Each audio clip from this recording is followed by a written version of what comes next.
kicks it this way, you can always use it. So you're not standing there and anticipating. Right? So you understand how you can't do that. So very important, everything is an attack.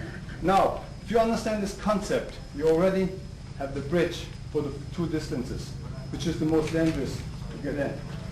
So now, doesn't matter, later on, for me, I have no problem how expert in kicking, spinning back kicks, whatever you try to do, because I'm in before you can do anything. So I don't care about what kind of a tool he's going to use to hurt me. If I'm too slow, he kicks, or spinning back kick or whatever. You can always do these things. Second, if you're a little late. You're much later, he kicks you high, you don't know.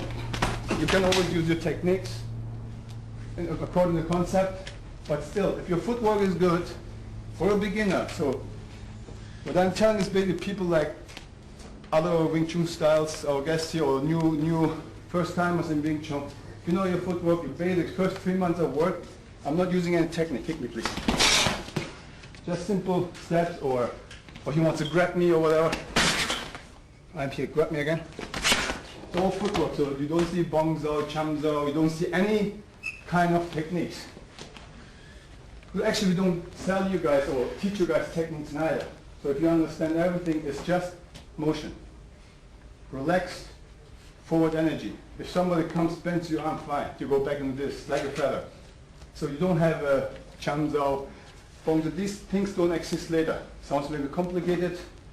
But as soon as you have any resistance, any kind of thing like blocks, then it's not for Wing Chun, not for women. It's not launching system. Anything is no resistance is Wing Chun launching system, okay? So, of course you can do all this beautiful stuff for shows. We have to create things like you saw this morning, that you do these things so you can show everything in a performance. But for real, you have to crash the guy because of fear, okay?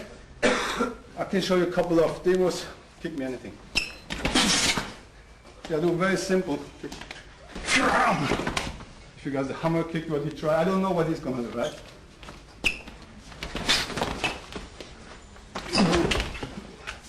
So you can always go, but important is to balance.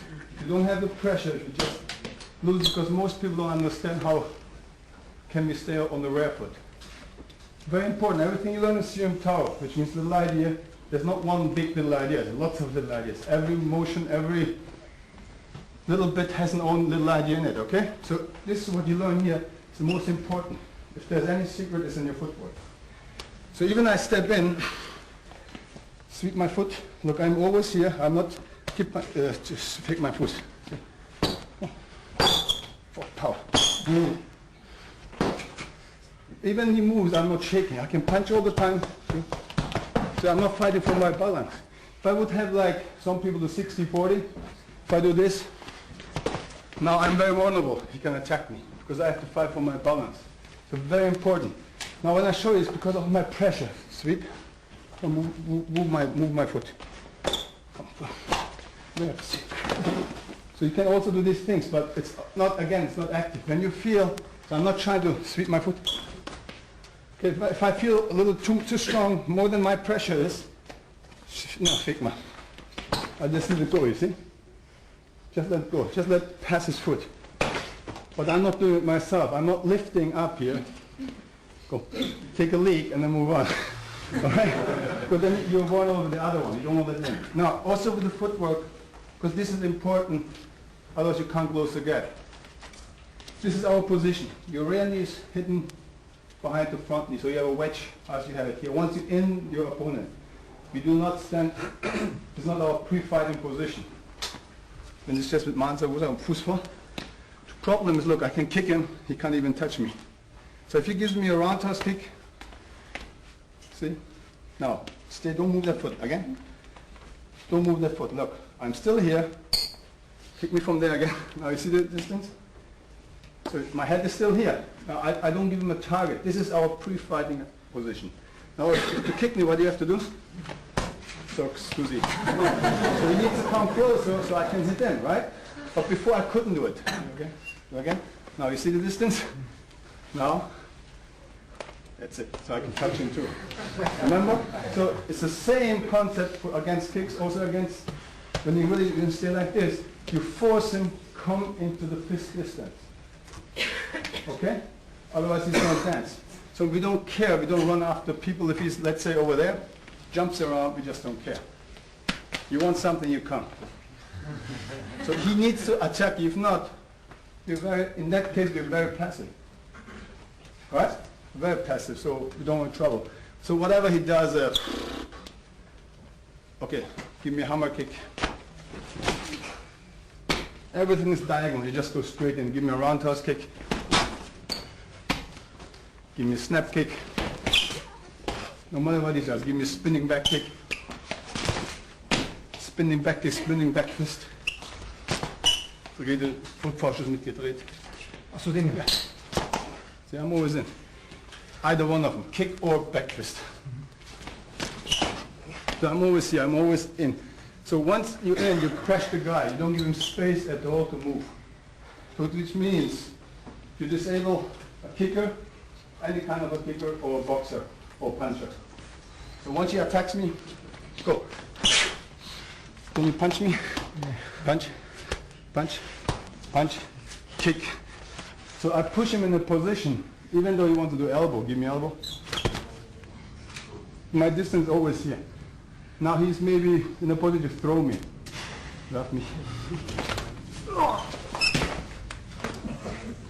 The problem with most grapplers, they forgot about the hands of the enemy. And the enemy, or in this case against the grappler, the enemy doesn't know how to use their limbs. Okay? As long as a human built the way we are, there's only one way to fight. It's using these limbs. The question is how you use it. It's how you use it. Some people like this, some people, and some people taekwondo or kickboxing.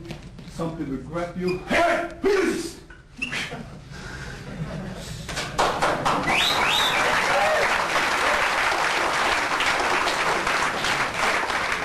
Again, it's nice. All knowledge, all the philosophy, everything. Beautiful. But as an individual, I'm more interested in saving my face, my nose, everything, okay? This is more my concern than doing nice movements. Has to be logical, rational. Okay, all the motions have to be very economical. Save me time. Generally, most people, they work, what? Manufacturers, offices, they work 5 to 6 days a week. They have maybe twice, if they're lucky, 3 times a week, or 2 hours or an hour and a half to train. So they can jump ropes, they can do all these things, but you know how long it's going to take to learn something, any style they do? So in Wing Chun, you don't need this. You start with Wing Chun, you stop the class with Wing Chun. On the first day, the most simple stuff, after one class, intensively doing chin punches, doing the footwork, will help you to go to this gap. It's most important. Once you know this, then we can start to show you skill more techniques. But this is a high skill already. When you start Wing Chun, this is what we show. In mid-level, you do lots of chi, lots of technique, and you guys will be lots of confused because so much information. The higher you go, the less you will use them again. Because your body is ready to perform at any time. An incoming force will push your limbs in any direction. You're not decide this anymore. So you will become a circle back to them what you learned the first day. Because I'm very high ranking, and I don't want to show him my bongzao or my faxao or my nice chamzao. I don't care. If he attacks me, I want him to